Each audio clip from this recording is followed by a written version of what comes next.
Assalamualaikum warahmatullahi wabarakatuh.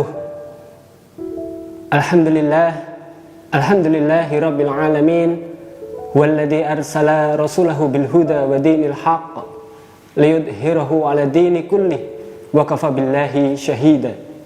Asyhadu an la ilaha illallah wa asyhadu anna Muhammadan abduhu wa rasuluh. Allahumma salli ala Muhammad wa ala ali Muhammad, amma ba'd. Ikhwati fillah, sahabat kafah yang dirahmati Allah subhanahu wa ta'ala, dan dimanapun anda berada, puji dan syukur senantiasa kita panjatkan kehadirat Allah subhanahu wa ta'ala, karena sampai saat ini kita semuanya masih istiqomah di dalam meniti Islam ini. Sholawat bermutiarakan salam semoga senantiasa terlimpah curahkan kepada junjungan kita, sang revolusioner sejati. Beliau adalah baginda Nabi Muhammad sallallahu alaihi wasallam, yang insyaallah akan kita tunggu-tunggu syafaatnya besok di yaumul qiyamah. Amin Allahumma amin. Ikhwati fillah, sahabat kafah yang dirahmati Allah subhanahu wa ta'ala, pada kesempatan kali ini marilah kita bersama-sama untuk belajar. Kita bersama-sama untuk merenung beberapa kisah yang mungkin dulu pernah disampaikan oleh guru-guru kita, kisah yang diterangkan di dalam beberapa hadis Nabi Muhammad SAW, dengan harapan dari beberapa kisah itu kita akan terbimbing di dalam menjalani hidup ini. Ikhwati fillah, Al-kisah pertama adalah Imam Al-Ghazali. Siapa yang tidak kenal dengan Imam Al-Ghazali? Salah seorang imam terkemuka di dunia, salah seorang imam yang berhasil menulis kitab-kitab yang merupakan hasil karya beliau.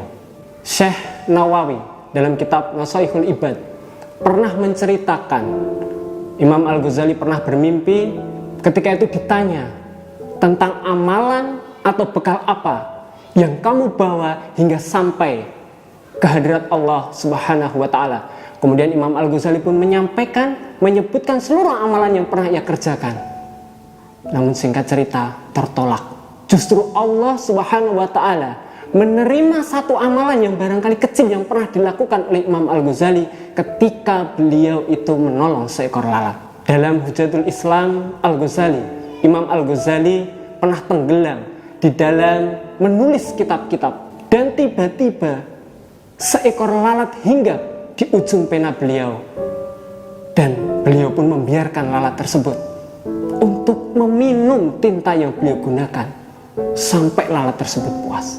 Singkat cerita, di sana dikatakan Allah, masuklah ke dalam surga bersama orang-orang yang soleh, bersama orang-orang yang penuh belas kasih. Masya Allah. Al-kisah yang kedua disebutkan dalam hadis yang diriwayatkan oleh Bukhari dan Muslim.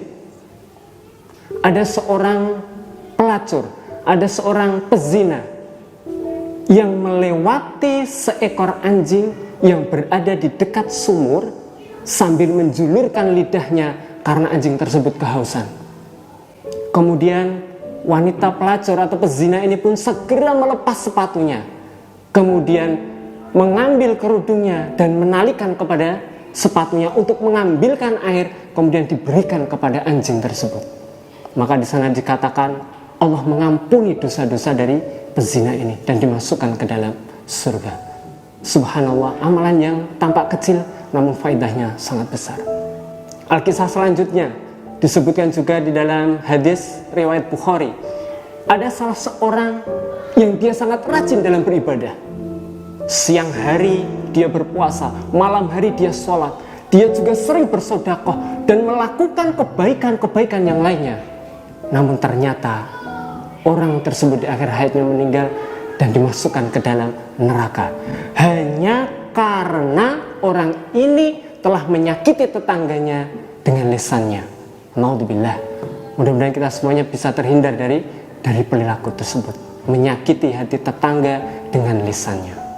Kemudian Al-kisah yang selanjutnya juga disampaikan di dalam hadis riwayat Bukhari, bahwa ada salah seorang wanita yang dia mengurung seekor kucing tanpa memberi makan dan tanpa memberi minum, sampai kucing ini mati kelaparan dan kehausan.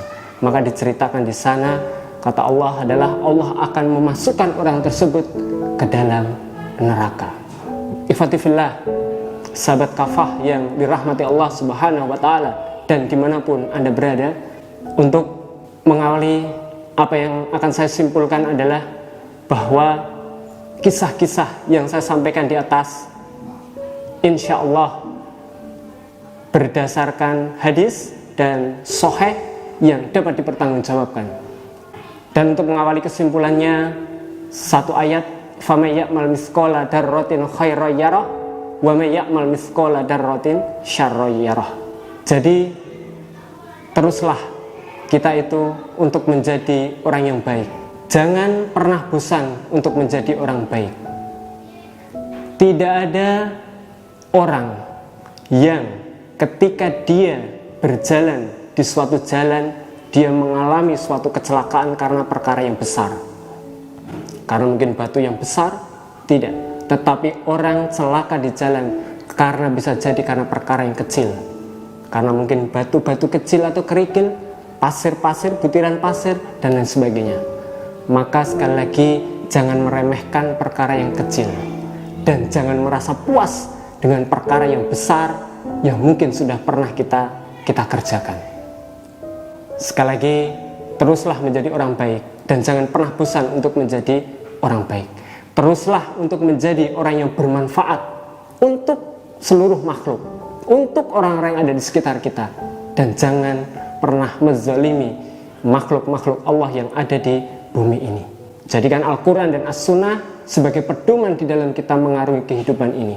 Dan yang terakhir adalah tempatkanlah hati kita itu di bawah hati orang lain. Maka insya Allah dengan itu kita akan memiliki sifat kasih sayang yang sangat luar biasa. Kita akan dibimbing dalam bertindak, kita akan dibimbing dalam berbuat, kita akan dibimbing dalam mengambil suatu sikap ataupun keputusan. Mudah-mudahan apa yang saya sampaikan bermanfaat untuk kita semuanya. Demikian, billahi sabilil haq fastabiqul khairat. Assalamualaikum warahmatullahi wabarakatuh.